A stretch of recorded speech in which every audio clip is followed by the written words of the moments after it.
NPM That's what I'm going to talk about right now since we're live. I'm ready to celebrate. So yeah, who actually wants to do the honors? I would vote for either David or Kevin, since you guys. Hey, welcome everybody. We are about to publish CanJS 3.0 to NPM. Now this isn't an official launch yet, but it's going to be our soft launch because CanJS passes all browsers and is API complete. So it's pretty exciting. It's like the first step in having it really out there for people to use, because people can totally use it right now. It's just not, yeah, we don't have all our marketing material lined up yet. So David or Kevin, do one of you two want to do the honors? I'll let Kevin. All right, the new guy. All right, Kevin, it's all on you. Don't mess up. Am I supposed to like share my screen while I do this? Yeah, you want to share your screen? Sure. And I'm celebrating with a tasty 312. Nice Chicago beer. Actually, it's pretty good.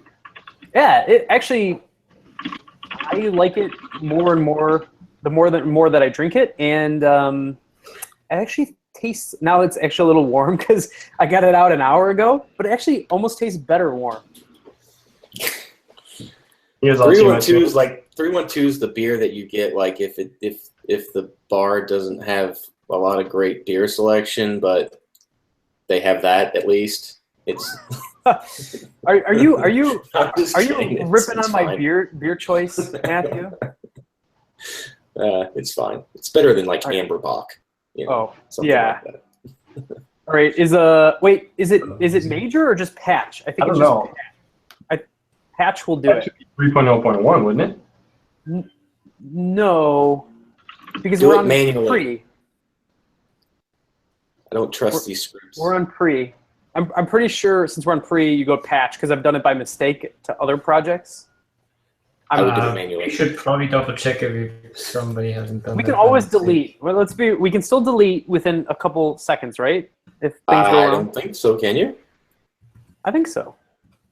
I don't know if you can publish over it, but you can. It will definitely work manually. I think it will work. Well, because you have to run the build, right? So make sure, if you're going to do it manually, you want to make sure you run the build. All right. Do it manually. No pressure, Kevin. I think it would be cooler. I was just hoping to do the patch just simply because the test would run. Let's run the test. I think you should be able to. Let's run the test and just like let's show everybody the tests. All right. We might be publishing CanJS 4.0 right now as well. We'll see. We'll see. Oh, Kevin, your screen stopped sharing. Yeah, I was only sharing that window, so I'm trying to.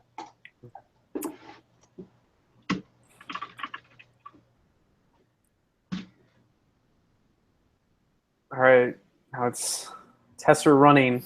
While tests are running, big thanks to everybody who worked on 3.0. There's a lot of people who aren't even here right now, but Matthew, Kevin, and David were a huge part of it.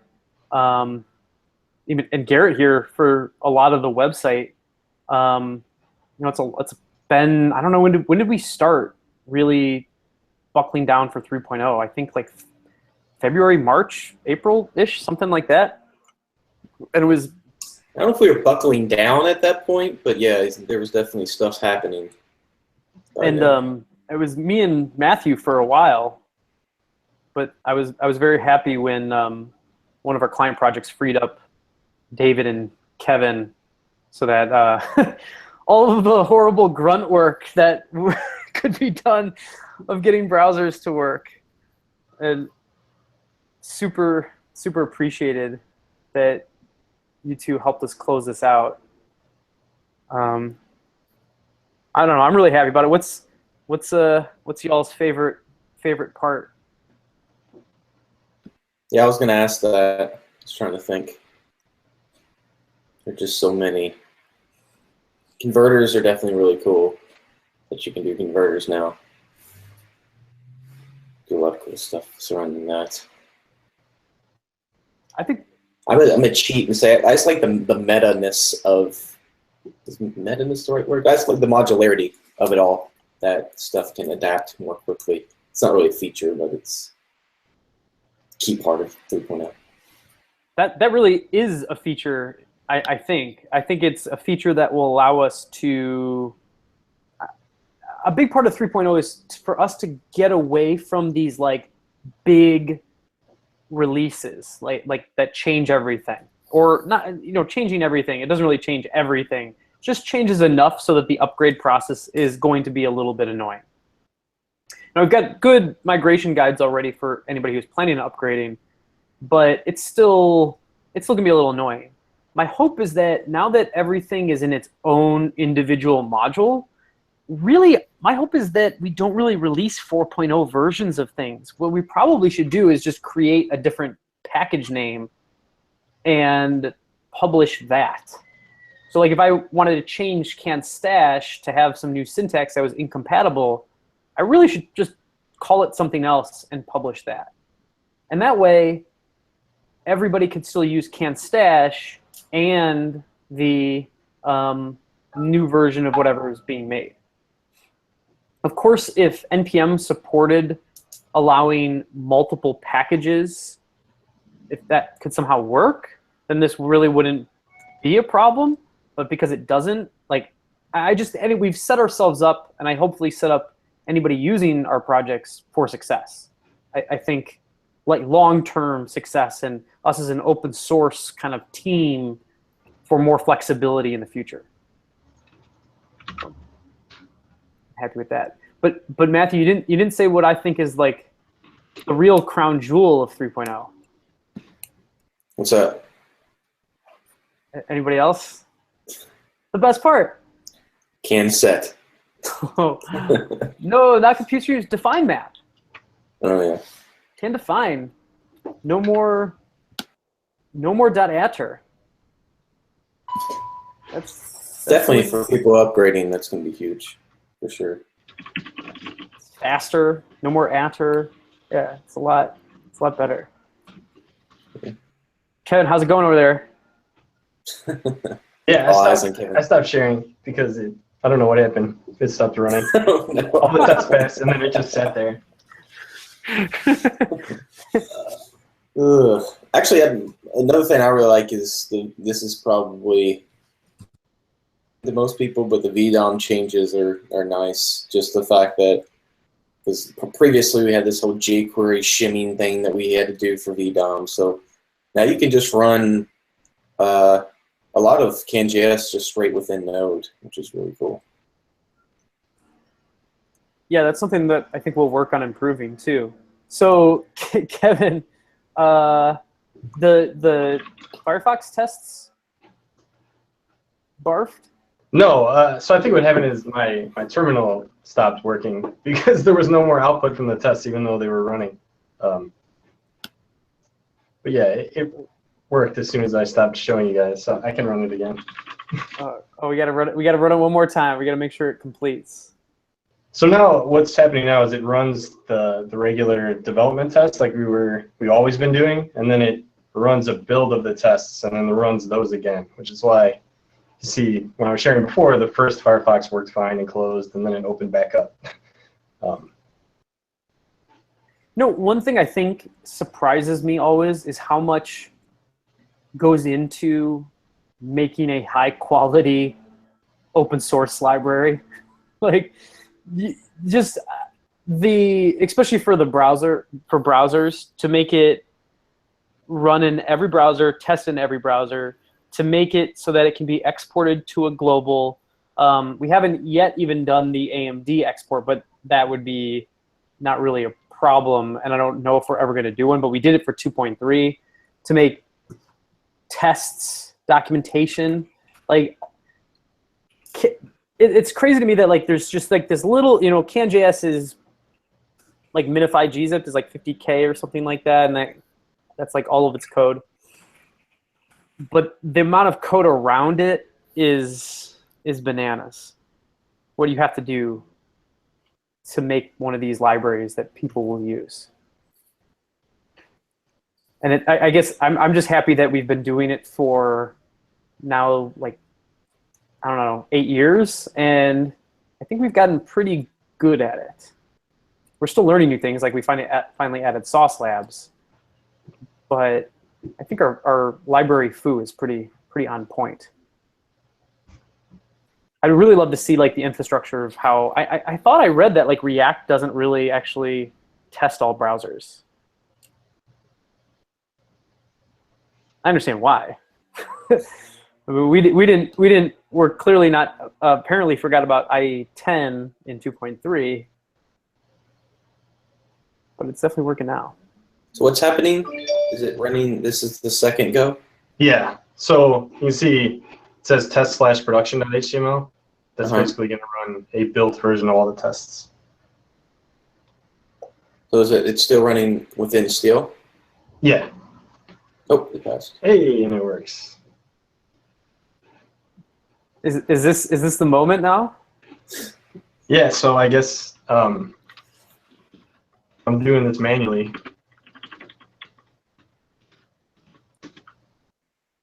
Wait, see what does publish, is there a publish script in there? Hopefully not. There's the release npm publish, but that calls post version testy, or sorry, that calls post version pre version. Yeah, I was just making sure that if he just runs npm publish, it's not going to. The one thing that it might forget is like if you just run, you're going to have to make sure if you're doing it manually, you're going to have to Do the build. You have to make the dist release. Mm-hmm. Which probably already did. Already no, it didn't. No, you have to force push. Yeah, can't I just run the version script? Oh gosh, maybe you're gonna have to do it. I think you can. I think you can, and then you're gonna want to run the build again, even though I'm not sure you have to, and then you can run npm publish. But yeah, you can see what it does. I would just run npm version to change it instead of changing it manually. Yeah, do that. Undo your change. What changes? You're saying npm version? That's what I'm doing. What is it? npm version patch?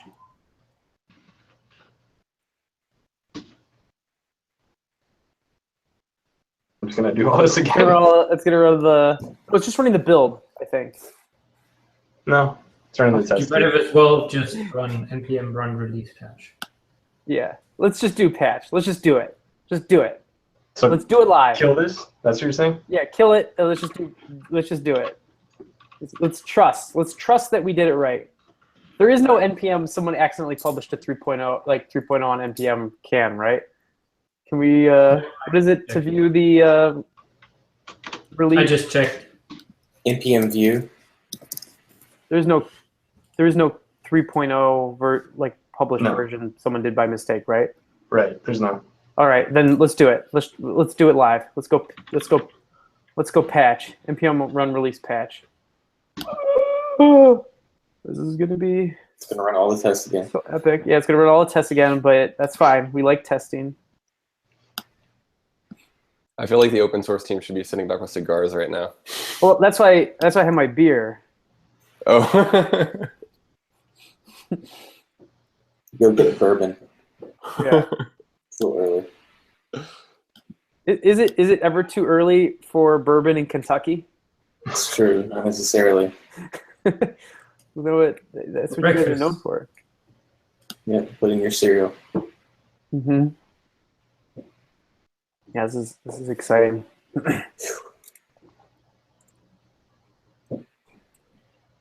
David, why do we still do the dots? Do we have to do the dots for Travis or something like that? Or do you just prefer the dots? I think it's just nice to see. Oh, and Travis, you do need to do it for Travis. I think David once said that if you don't see the dots, then Travis can just throw up and think, hey, I haven't seen anything change for 10 minutes. Well, I was thinking the version, what's it called? Is it called spec where it actually lists? Yeah, but spec would produce too much. Yeah, the logs get too long. It's funny, for the Sauce Labs job, I do the dots manually. Like I'm actually writing the standard out the dots. Really? Yeah. That's crazy. That's cool. But it's not even watching the test. It just does it every 10 seconds. It checks if the sauce left shop is still running and prints out a new dot. Crazy. How many tests do we have? It'll say up there. Well, tests itself, you have to scroll down to the bottom of the page, which I do not suggest doing while this is running. But it's like almost 1,000 test cases, if I remember correctly. Like here, I can do it in my local version and get the number for you. There's like 5,000 assertions. Yeah, there's a lot of assertions. I think there's. Let me see how many tests there are. You know, the one good thing also, David, there's one thing that I'm surprised that you're not your favorite thing, at least it's one of mine, is we're not testing against jQuery, MooTools, Dojo, YUI anymore. That's like the nice Well, side effect of doing it, right? Sorry, what? Those library tests were horrible. Why is it running again? The time we spent on getting all of this to work, all of those libraries that probably nobody used. Yeah. So what we did instead, so okay, there's almost 5,000 assertions and there's almost 1,600 tests. 158. Wait, I think it happened. Yeah. Did it happen? It happened. We're at 3.0. Run. We got champagne. npm dist tag. Do dist. Well, I guess What? Dist dash tag. You can see it on the website too already. No, it's just dist dash tag, like all one. Not what word? CanJS, sorry. Or just can. Oh. Let's do this. Is it wrong? Yeah, you can do that one too. So Except you have to. can we run a make and push out our website? Oh yeah. Should I change the domain over? Oh yeah. Yeah, what the hell? Do you have a backup? Do you have a v2 dot something? Yeah, that's what I'm changing them over. We have both. Actually, you just have to change the CNAME and get up pages. So you're going to run this or no? Yeah, we'll definitely run that because that isn't switching it over. And yeah, the website I would say at this point isn't still like super what it needs to be, especially like I think the guides are really good, but I think we're still working on the mission and technical highlights page. But I would say it that is available at v3.canjs.com already anyway. Yes. Well, no, I think it's okay to push over, mostly because the website right now, the v3 website, is still much better than the CanJS 2.3 website. So I think it's okay if we don't let... my only hesitation is like people might start tweeting about it, which I hope they don't. If you're watching this, please don't, because it'd be nice to have our ducks marketing-wise all in a row before we announce that 3.0 is out. Well, then we're going to leave it like that for now until the announcement. You think we should leave it till the announcement? Yeah. I don't know. I feel like I'd rather give our users a better experience and let people know it's out than the risk of like all we're losing by putting it out before like people really should be tweeting about it is like less of an impact when we finally make the announcement. And I would rather have our existing users be happy, I guess. Well, yeah. What happens if a user downloads? I mean, 3.0 is the latest version. If they go to the website, it's going to show the wrong thing. You know. I don't know. Well, anyway, my plan wasn't to switch over the website right now anyways. It was to simply get it out on NPM, and which we have succeeded. Great work, Kevin. Thanks. Good job publishing. Thanks again, everybody. Yay. We did it. It's finally out, production ready. So if anybody's watching this, like, you could totally upgrade right now. To 3.0, it works better than 2.3. So please start upgrading. We have a migration guide on the v3.canjs.com website, which should hopefully be transitioned over to canjs.com any moment now. So thanks everybody for watching. Thank you so much everybody who's contributed to this. I can't say like how much it means to me for this to be like the third. Really, if you think about it, this is like the fifth significant release of CanJS, because there was like JavaScript MVC versions, and the way that I think about it, there's really like maybe this is even the sixth. There's like the original JavaScript MVC, which was just like these controllers that did event delegation, and then we started adding EJS templates. And we made it so you could put a control just on one element. And that was like another release. And then we added like routing and things like that, kind of towards JavaScript MVC 3.3. It was like kind of another real like, okay, that was the right before CanJS, I think. Or maybe CanJS 3.3 does have, or JavaScript MVC 3.3 had CanJS in it. I don't remember. But then we did 1.0. It was all about like competing with Backbone those days. And we were smaller than Backbone, and we also had live binding. Then it was 2.0, or we did a 1.1, and then we did a 2.0, which was... When did 2.0 come out, Justin? How long ago? 2 years ago? 3 years ago? 3 years ago, maybe? I don't know, a while ago. 2.0 was components, I think, right? 2.0 was components. That was like, okay, Angular's out now. Components are super cool because they're like such a great way. Custom elements are a great way of orchestrating an application.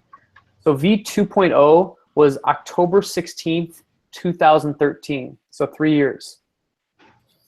Wow. So we released that. Stash was after that, I think. Stash was either I think Can Define was 2.1. And then Stash was 2.2. I'm not totally sure. So Stash was, or so 2.1 was May of 2014. So like 6 months later. And then 2.2 was, which I'm pretty sure had Stash. Looks like 2.1 had Stash. 2.1 had Stash? Maybe Like 2.3 had Define. Maybe I got it like reverse. I don't really remember. 2.2 was March 2015, so a year after that. 2.3 was October 23rd, 2015, so a year. So a year since like 2.3. So that's actually a pretty good clip, I think. That's not bad. Like almost yearly, pretty significant releases. So high five. So how does versioning work from now on? It's like if we make CanStash 4.0, does Can go to 4.0? I don't know. My goal is to make it so that people like use. I think CanJS will still exist and be like an entity because it's like nice to say like, okay, this is this thing that you can use to build apps. So I think there will be a CanJS 4.0. My guess is that the releases come out really quick now. I think a 3.1 could come out any moment. 3.2. My hope is that we would see like a 3.50, right? That we see a real quick expansion of when we add new features, because our plan now is anytime we add if I make a feature for something like Can Route, and that becomes Can Route 3.1, then we release a CanJS 3.1. And then if I release a Can Component feature, that becomes Can Component 3.1, and we release a CanJS 3.2. And the same is actually going to hopefully percolate up to Done.js, which could have version numbers changing extremely quickly. But the idea is that we should not break semantic versioning, so everything should work. At some point, there will be a CanJS 4.0, and that would be when the tools change. So if we say, no longer should you be using CanStash because it can be sometimes a little a little awkward to do certain things with it, even though it's still nice for other things. If we had a new template engine, then that would become CanJS 4.0. I would imagine CanJS is our kind of signature on, for major releases, what is like the best approach with this set of tools. That's what CanJS represents. Thanks for setting me up with that question, Kevin. That was really good. I was actually curious. I wasn't sure. Yeah, no, that's a good question. I think we need to really outline in our docs too, is just like, what is the release process and why, what do new versions of things mean? And my expectation is that new versions of CanJS mean or new major releases of CanJS mean basically, or patch releases of CanJS itself mean we've kind of redone the integration tests for every single module. They all work. But if it's a patch release, no new features.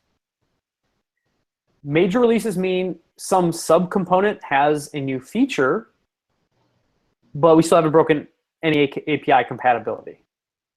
Major releases mean we've changed the way you probably should develop. Now, it still might be possible, I could imagine, with major releases that we're still backwards compatible, because you could still use CanMap even today. And now the whole idea is like CanMap never has to go away. We want to make it so if you write code that's good code, it never has to change.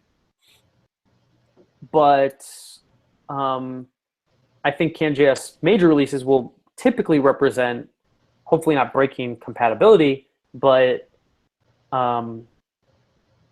like improvements on the way that we do things. We're not suggesting to use can component anymore. We're suggesting to use can your app is already done component. Okay. So from the core team, any closing thoughts anybody wants to share about your experience working on all of this stuff? David, you want to start because you're the oldest, not necessarily in age, but in terms of experience with CanJS. Yeah, but I don't know. A shout out to Internet Explorer. You miss it? That's an angry one. Do you miss IE? No, not at all. But yeah, that was probably the hardest part about all of this.